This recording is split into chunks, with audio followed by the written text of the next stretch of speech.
Ayan. Okay? Andiyan na po kayo? Amen. James 4:2, ang sabi po, ye lust and have not, ye kill and desire to have, and cannot obtain. Ye fight and war, yet ye have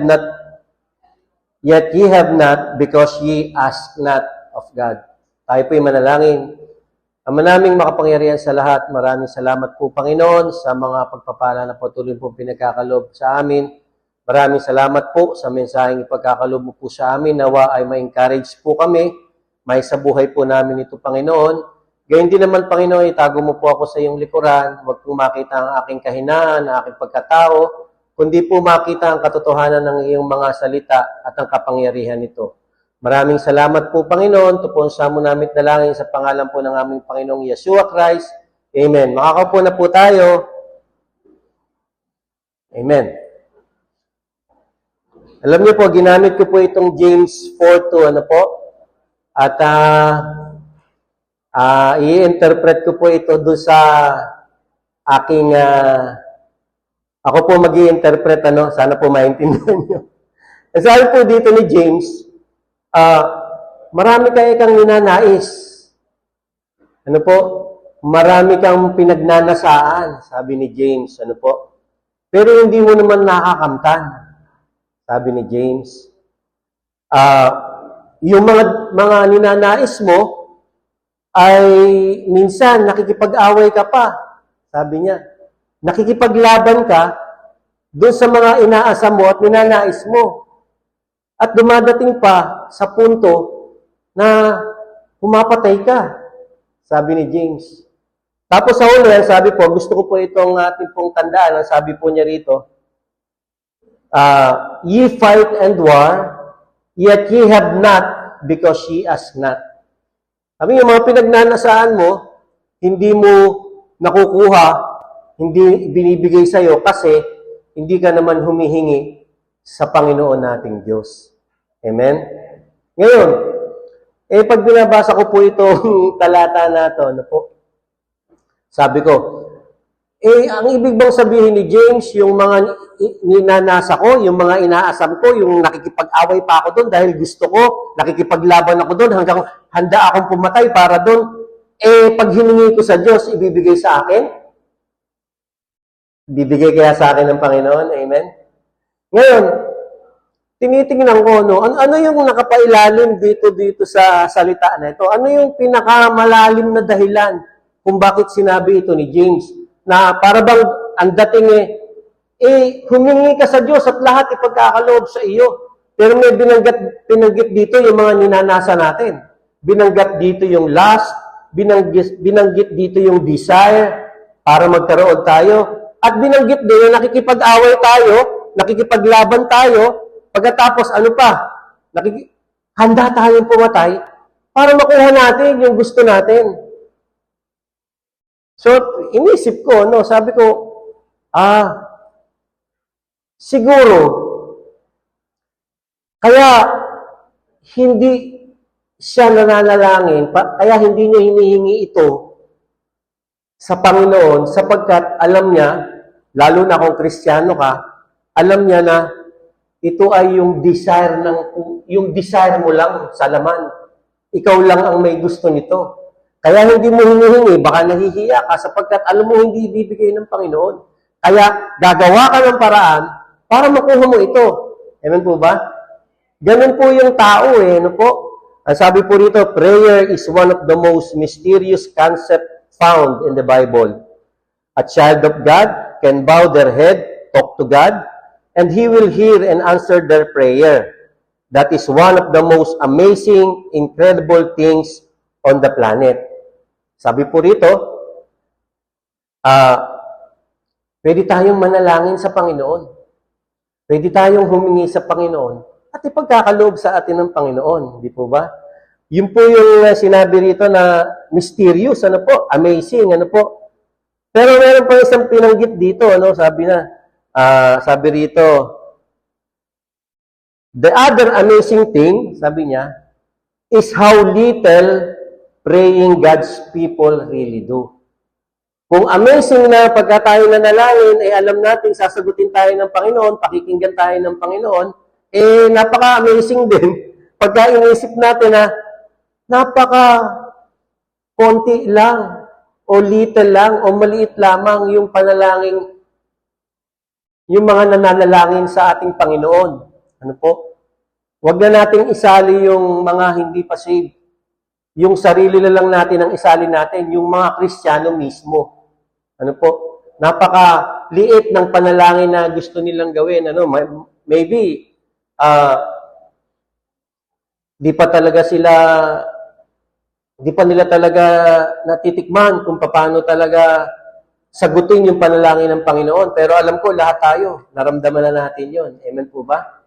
At minsan, pagka tayo nananalangin tayo, pag talagang subsub na tayo, pag talagang hindi na natin kaya, doon pa lamang tayo mananalangin. Amen po ba? At ang kagandahan po nito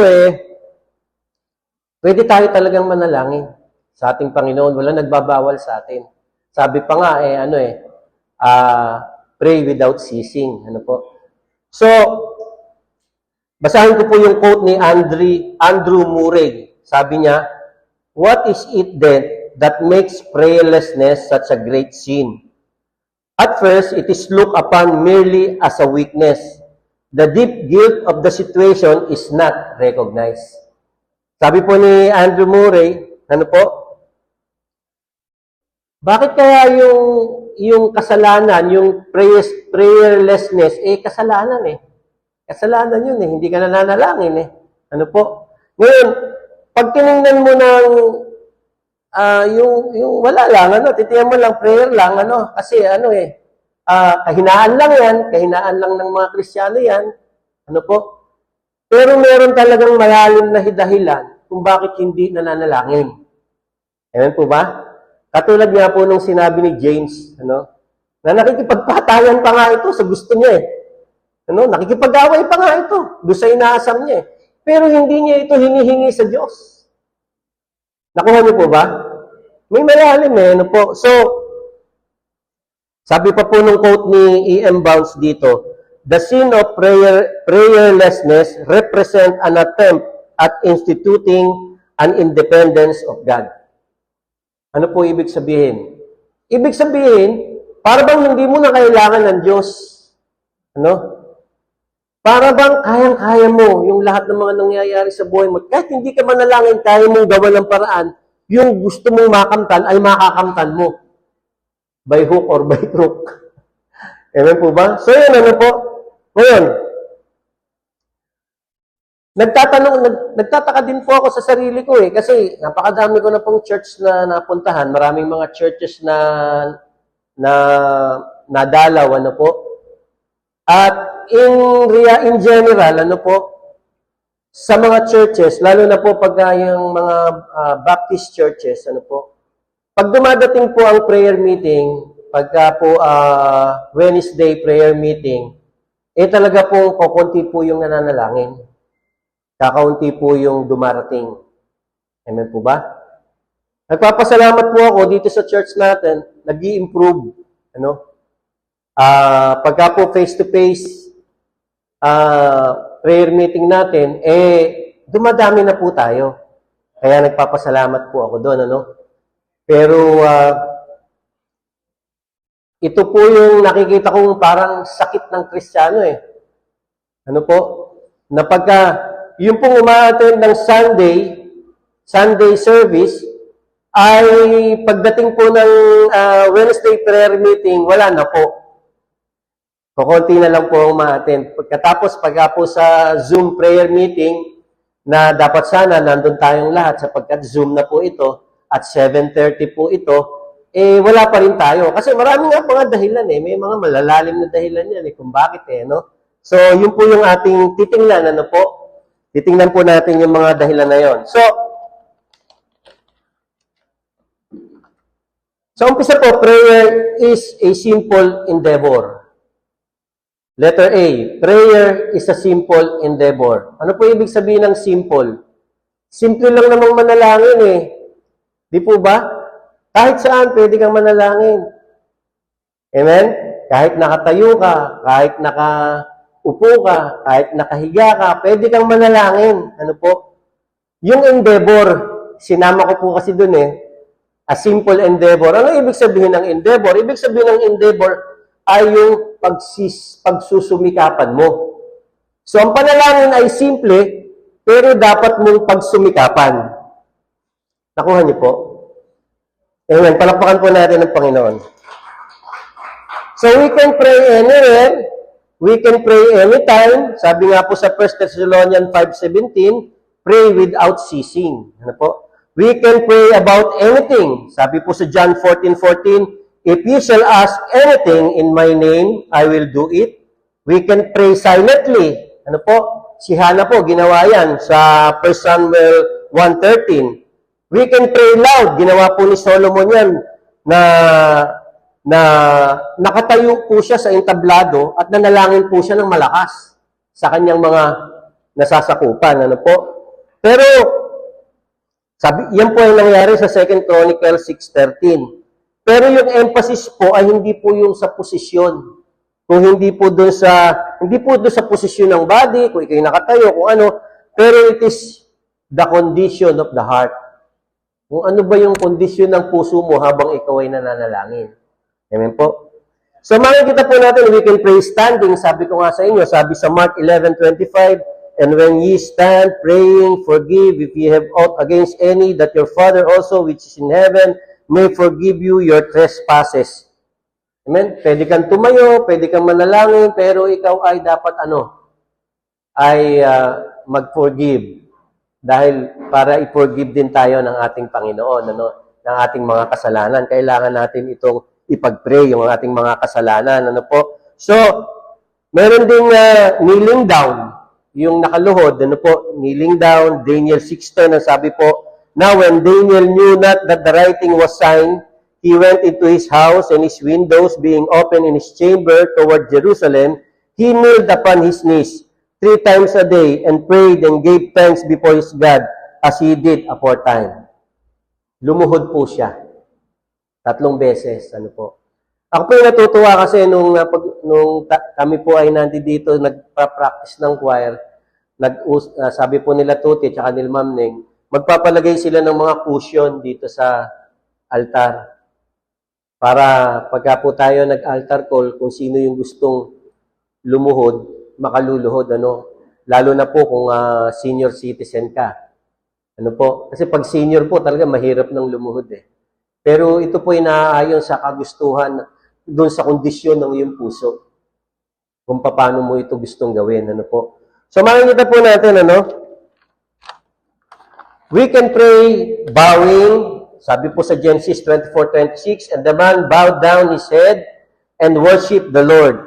We can pray looking up.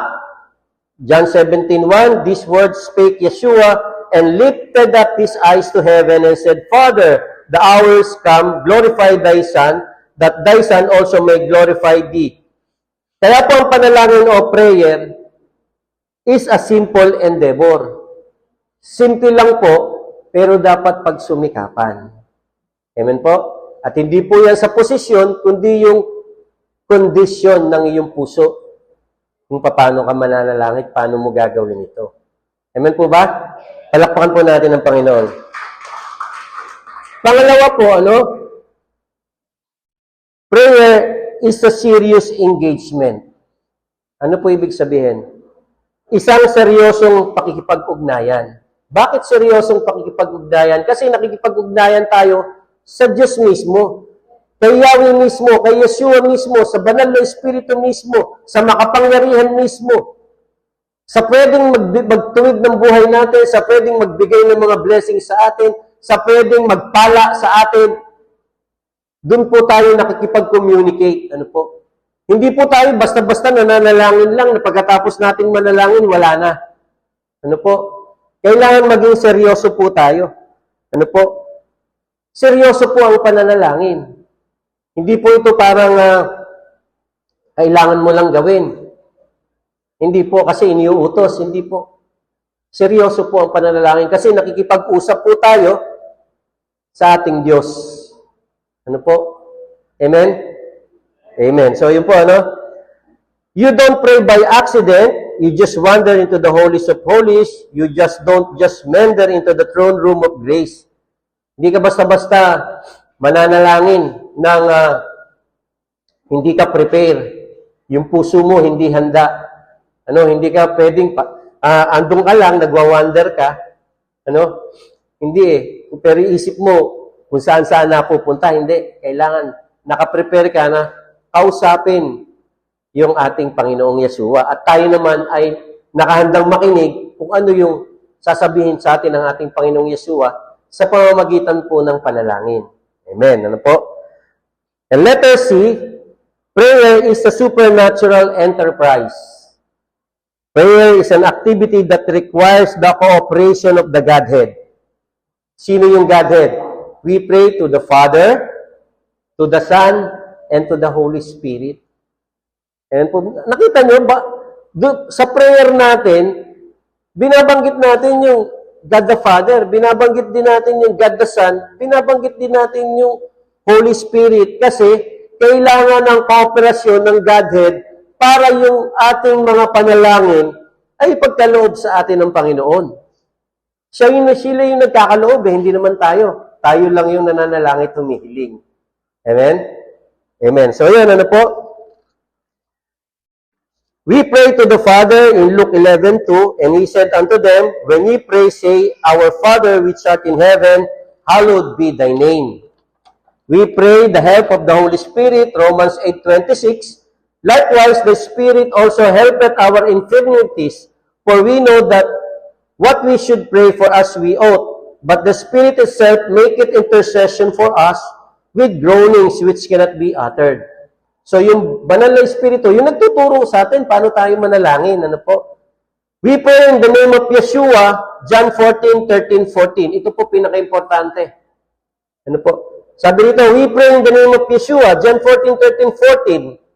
John 14:13 and 14. Sabi po rito sa 13, and whatsoever ye shall ask in my name, ano man, ay yung hilingin, ipag-pray sa pangalan ko, that will I do. Gagawin ko yun, sabi ng Panginoong Diyos. That the Father may be glorified in the Son.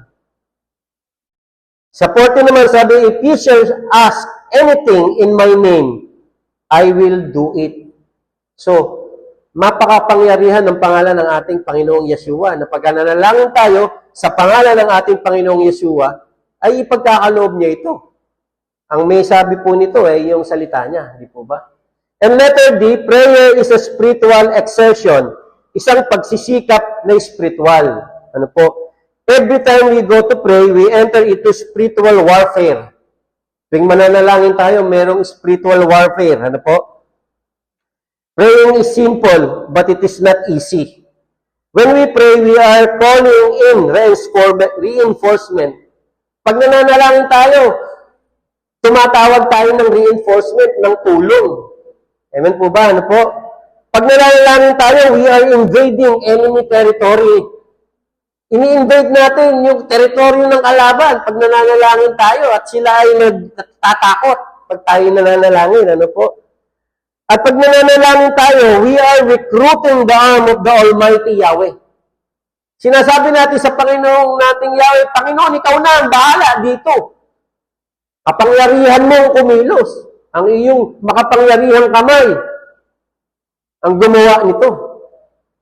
Ano po ba? So, yun, ano po? So, nakita niyo po, ano? Doon sa mga sinambit ko, nakapagtataka talaga. Ano? Ang pamagat po ng ang title po natin ngayon is, So, why don't Christian pray? Bakit hindi nananalangin yung mga Kristiyano? Ganun naman pala. Kahit saan, pwede tayong manalangin. Sabi ng Panginoon, pag nanalangin ka, pagkakaloob yung panalangin mo. Bakit di tayo nananalangin? Yun nga po yung sinasabi ko na mayroong malalim na dahilan kung bakit yung Kristiyano hindi nananalangin. Maaaring nananalangin paminsan-minsan.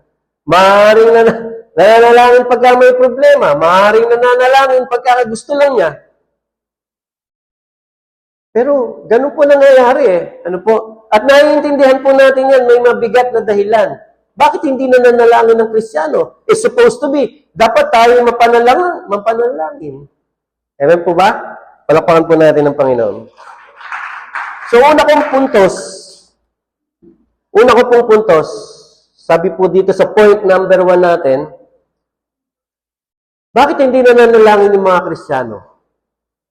Una, the distracting activities of God's people. The distracting activities of God's people. Ano ibig sabihin? We are too busy. Masyado tayong busy, mga kapatid. Masyado tayong busy para manalangin sa iba. Masyado tayong busy para umattend ng Wednesday prayer meeting once a month, every Wednesday, 7:30, wala ka ng trabaho nun. Masyado tayong busy.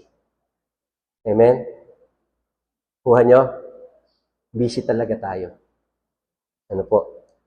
Basahin ko po yung quote kay E.M. Bounds. Sabi rito, "This is what aggravates the sin of prayerlessness.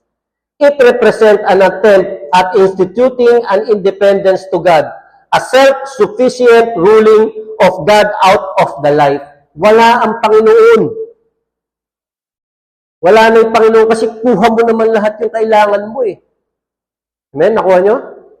At kahit hindi ako manalangin, makukuha ko yung gusto ko by hook or by crook. Kaya ko siyang awayin. Sabi sa James, hindi ako. Kaya kong makipag-away. Kaya kong makipaglaban. Makuha ko lamang yung nananais ko. Amen ba? Dumadating sa punto, kaya kong pumatay para makuha ko yung ninanais ko. Hindi po ba ganun talaga? Hindi naman po imposible yung sinabi ni James na yun eh. Nangyayari po yun eh. Amen po ba? Tumingin ka sa paligid, nangyayari yun. So yun, ano po? Sabi po sa Luke 10:41-42, "And Yeshua answered and said unto her, Martha, thou art careful and troubled about many things." Ano po? Sabi sa 42, "But one thing is needful, and Mary hath chosen that good part, which shall not be taken away from her." Naalala niyo po si Martha? Amen? Masyado siyang busy. Lilinis siya, inaasikaso niya. Ano? May bisita siya. Minsan, ganun po tayo, no? Pero si Mary, ano pong ginawa ni Mary? Andun lang siya, nakikinig siya, nakikipag-usap siya sa ating Panginoon. That is prayer. Amen po ba? At yun ang sinabi ng Panginoon, kahit anong busy mo dyan, yung ginawa ni Mary ang tama. Andyan lang siya, nananalangin siya, kinakausap niya ako, kinakausap ko siya. Pero ikaw, busy ka. Amen po ba? Nakuha niyo po? Salamat po. Amen. So, ang ating point number 2, point number 1 po natin, tandaan niyo, ano po? The distracting activities of God's people. Ang number 2 naman is the diminished affections for God's person. Pasakit ng pasakit eh. Ano po? Ano po ibig sabihin nun? We don't love Yahweh enough to pray. Nadidiminish yung love natin sa ating Panginoon. Kaya hindi tayo nananalangin. We don't love Yahweh enough to pray. When you love someone, you want to talk to them. You want them to talk to you. If a Christian has left their first love, prayer won't be a priority. Hindi mo magiging priority yun kung hindi mo naman love talaga si God. Kung hindi mo love si Yahweh, hindi mo magiging priority ang panalangin. Amen? Sabi po sa Revelations 2:5, "I know thy works, and thy labor, and thy patience, and how canst not bear them which are evil. And thou hast tried them which say they are apostles and are not, and hast found them liars." Sinasabi mo kang apostol ka, hindi naman pala. Kasi you left your first love, ang Panginoon. Sabi pa sa verse 3, "And has borne and has patience, and for my name's sake has labored and has not fainted." Sabi po sa verse 4, "Nevertheless, I have somewhat against thee, because thou hast left thy first love. Remember therefore from whence thou art fallen, and repent and do the first works, or else I will come unto thee, and I will remove thy candlestick out of his place, except thou repent." Medyo masakit. Pag sinabing, hindi ka ma-attend ng prayer meeting, hindi ka ma-attend ng Zoom meeting, una, busy ka. Amen? Pangalawa, sabihan ka ba ng hindi mo mahal ng Diyos? Hindi ka sasakit ang loob mo? Pero hindi po ako nagsasabi niyan. Nagsasabi po niyan, yung banal na salita ng Diyos at ang ating Panginoon mismo. Amen po ba? Palakpakan po natin ang Panginoon. Sabi po sa quote ni Andrew Murray, the sin of prayerlessness is a proof that the life of God in the soul is in deadly sickness and weakness. Pag gano'n ang nagiging dahilan, may sakit. May sakit ka. Amen? Yung banal na Espiritu ng Diyos, yung Panginoong Diyos na nananahan sa iyo, alam mo kung ano nangyayari? Natatabunan. At pagka natabunan, yung banal na Espiritu, ay hindi mo na siya pinapansin. Hindi mo na siya kinakausap, hindi ka na nagpre-pray, at hindi mo na naririnig kung ano yung gusto niyang sabihin sa iyo. Amen? Ang point number 3 po natin is the disruptive appeal of God's presence. The disruptive appeal of God's presence. Ibig lang sabihin, we are too intimidated in God's presence to pray. Pag nananalangin ka, nai-intimidate ka. Bakit? Dahil sa kasalanan. Hindi ka makalapit sa Diyos kasi may kasalanan ka, alam mo. Kaya hindi ka makapanalangin eh. Amen? At alam mo, yung ipananalangin mo, selfish. Para sa iyo lamang. At yung katutuwa mo lamang, yun lamang yung ipinapanalangin mo. Kaya hindi ka makapanalangin eh. Kasi may kasalanan eh. Ano po? Sabi rito, being in the presence of Yahweh in prayer is uncomfortable if you've got unconfessed sin. Pag may mga unconfessed sin ka, hindi ka humihingi ng tawad sa Panginoon, hindi ka makakalapit talaga sa Panginoon. Magiging uncomfortable ka. Ang sabi basahin ko po ulit yung quote ni E.M. Bounds, sabi niya, unrighteous conduct is born of prayerlessness. Prayer and sinning cannot keep company with each other.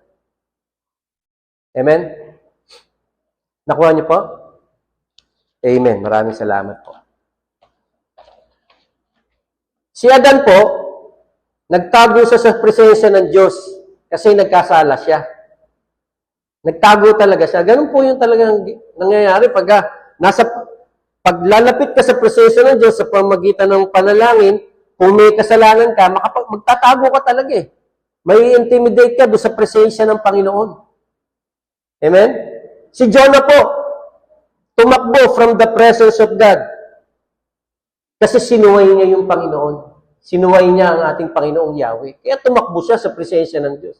Ganon din, yun po yung sinasabi ko sa inyo. Kaya hindi nananalangin yung Kristiyano, yun yung mga malalim na dahilan. Hindi lang po basta weakness niya yan, sa trabaho niya, hindi lang po dahil doon. Malalim po yung dahilan at ito na po yung isa sa mga dahilan. Amen po ba? Sabi po sa 1 John 3, 20 and 22, verse 20, 1 John 3, 20 and 22, verse 20, for if our heart condemn us, God is greater than our heart, and knoweth all things. Verse 21, beloved, if our heart condemn us not, then have we confidence toward God. In verse 22, and whatsoever we ask, we receive of Him, because we keep His commandments, and do those things that are pleasing in His eyes. Nakita niyo po, ang ganda, ano po? Yun lang naman po ang gagawin natin. Amen? Sabi, whatsoever we ask, kahit ano, hingin mo sa Panginoon, we receive of Him because we keep His commandments and do those things that are pleasing in His sight. Tingnan niyo po yung word na because we keep, sabi ng Panginoon, ibibigay ko sa iyo lahat yung iyong hinihingi. Ano?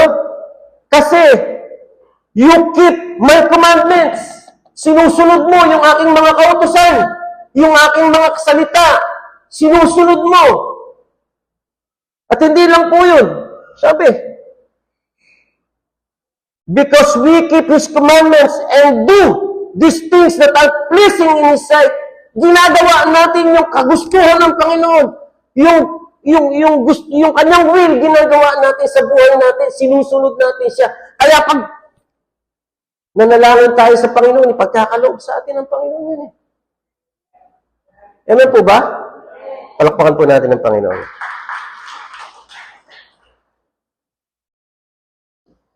Ang pang-apat na puntos po, the doubtful approach of God's power. The doubtful approach of God's power. Ano ibig sabihin? We don't believe God enough to pray. Pagka talaga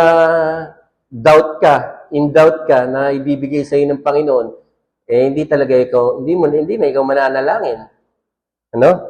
Sabi po sa Matthew 21:22, and all things, whatsoever ye shall ask in prayer, believing, ye shall receive. Amen? Pag hindi ka naniniwala, pag may doubt ka, pagkakaloob kaya? Amen? Pananampalataya rin, faith din eh. Pero hindi lang yun. Kundi, yung sinusunod natin, yung kagustuhan niya, lumalakad tayo doon sa landas na gusto niyang lakaran natin. Yun yung gusto ng Panginoon sa atin. Sabi sa 1 Timothy 2:8, I will therefore that men pray everywhere, lifting up holy hands without wrath and doubting. I will therefore that men pray everywhere, lifting up holy hands without wrath and doubting. Yung wrath and doubting, malalim na.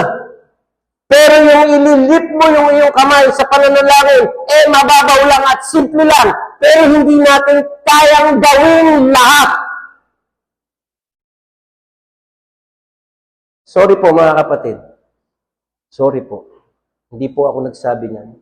Sorry po. Pagkatapos, sasabihin natin, hindi ako nagdadoubt. Yun yung itaas mo yung kamay mo, hindi mo magawa eh.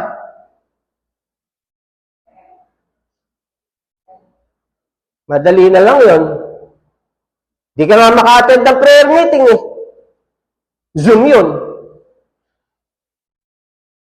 Di ka nga maka-attend ng face-to-face prayer meeting Wednesday, once a month, 7:30. 5:30 pala. 7:30 yung Zoom. Amen? Palakpakan po natin ng Panginoon.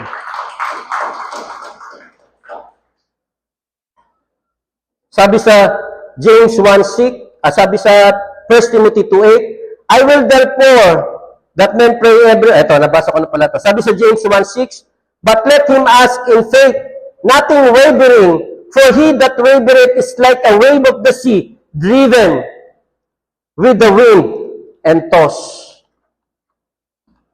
Sabi sa verse 7, for let the man think that he shall receive anything of the Lord.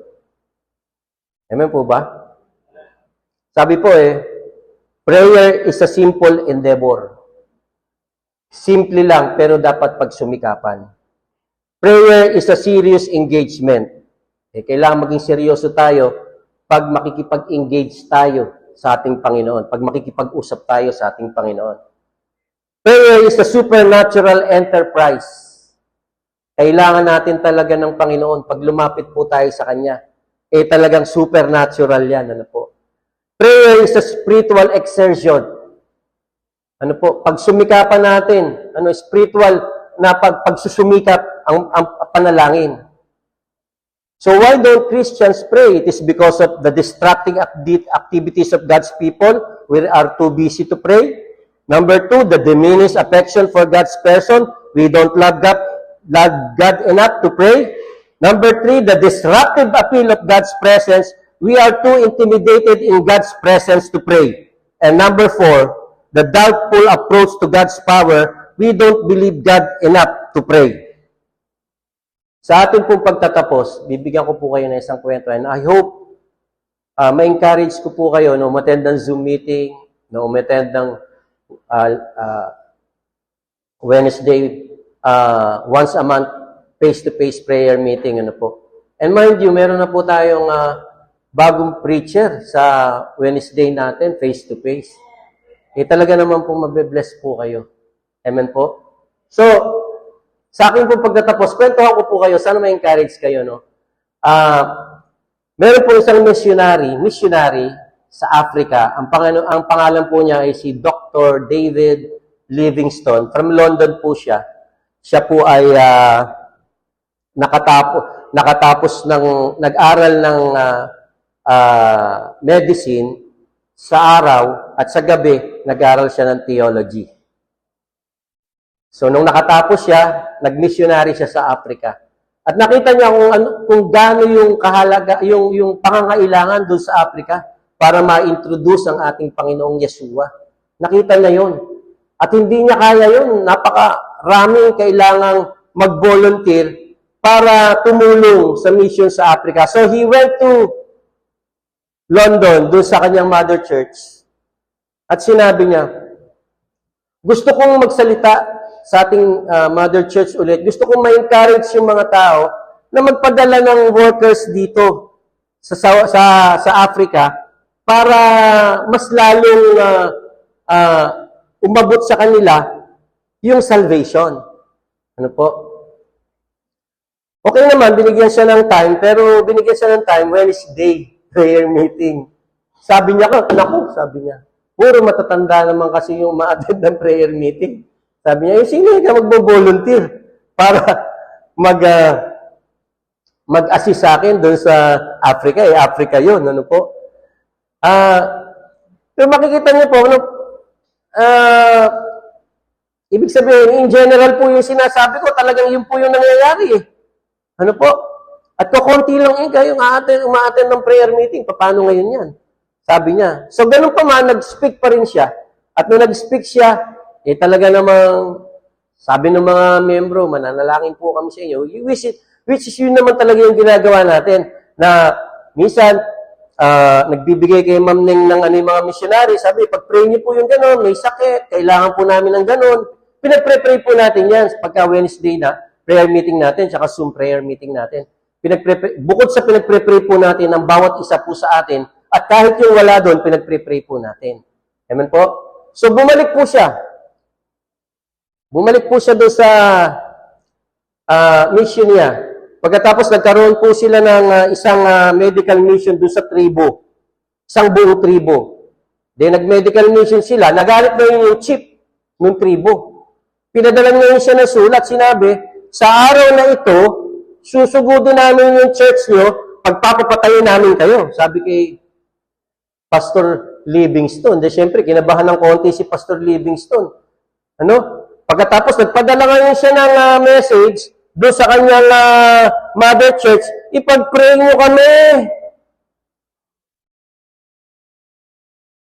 Papatayin kami dito, nilinokin kami, sabi. Amen? To make the long story short, pagkaraan ng 3 buwan, yung chief ng tribe at yung buong tribe na-save. Na-save sila. And then after several months again, tinanong ngayon ni David Livingstone, yung chief. Sabi niya, akala ko ba papatayin niyo kami? Sabi niya, nung araw na yun, sabi niya, kabadong-kabado kami, sabi niya doon sa chief. Sabi ng chief, sumugod na kami talaga doon. Sabi niya, nung sumugod kami, nung malapit na kami, nakita namin yung church ninyo, may mga higanteng malalaking tao, mga higante. At binilang ko, 29 silang lahat. 29 na nakapalibot doon sa churches. Sabi niya, takot kami, umatras kami. At sinabi ko, napakapangyarihan pala ng Diyos nyo. Kasi may mga higanteng warrior doon. May mga malalaking armas. Higante talaga. Kaya kaming tirisin. Amen? Amen? Hindi pa po yun. Bumalik po siya ngayon doon sa London. Nag-speak na naman siya. Wednesday prayer meeting na naman yung speak niya. Ngayon, sinabi niya, itong mga ito pong mga tao na to, na natatakot po kami, nasave po silang lahat, palakpakan yung church. Palakpakan. Pagkatapos nun, parang lumapit sa kanya yung secretary ng church. Ano po? Sabi, anong araw po ba yung susugurin kayo? Sabi niya, ganito ikang araw, ganitong oras. Tinignan niya yung church secretary doon sa kanyang logbook. Kasi nagagawa sila ng mga diaries. At saka yung mga, siyempre, yung mga parang kung sino yung mga umattend, chine-checka nila kung sino yung mga umattend. Tapos, nung ipinakita sa kanya yung date na yon, tsaka yung oras na yon, binilang niya ngayon. Ang umattend po doon sa church ay 29 prayer warriors. 29 prayer warriors. Hindi po yun aksidente. Hindi po aksidente yun. Kaya po kung sasabihin ninyo, yun lang naman ang ginagawa sa church. Pinapanalangin yung mga missionary, pinapanalangin. I-google niyo po si Dr. David Livingstone. I-google niyo po. Makikilala niyo po siya. At sana po, na-encourage po kayo doon sa kanyang kwento. Ano po? Every tapos po ng ating service sa Sunday, tumatayo po si Ma'am Neng dyan. Ipa-plus po yung mga ginagawa natin. Sunday service. Pagdating po doon sa prayer natin, talagang masigla si Ma'am Neng, ini-encourage na tayo na manalangin, na umattend. Amen po ba? Ini-encourage na tayo. Sana ma-encourage po tayo. Magbigay po tayo ng panahon para sa pananalangin sa ating Panginoon. Hindi lang po sa sarili natin, hindi lang po sa kapwa natin, hindi lang po sa family natin, kundi sa bawat mga missionaries, mga pastor, mga mananampalataya, at sa mga mananampalatayang gusto rin natin pong abutin. Napaka makapangyarihan po ng sama-sama natin pong pananalangin. Amen po ba? Tayo po'y tumayo, tayo po'y manalangin. Kung kayo po ay na-bless, tara po dito sa harapan, ipapanalangin ko po kayo. Ipanalangin po natin na ma-encourage po tayong manalangin.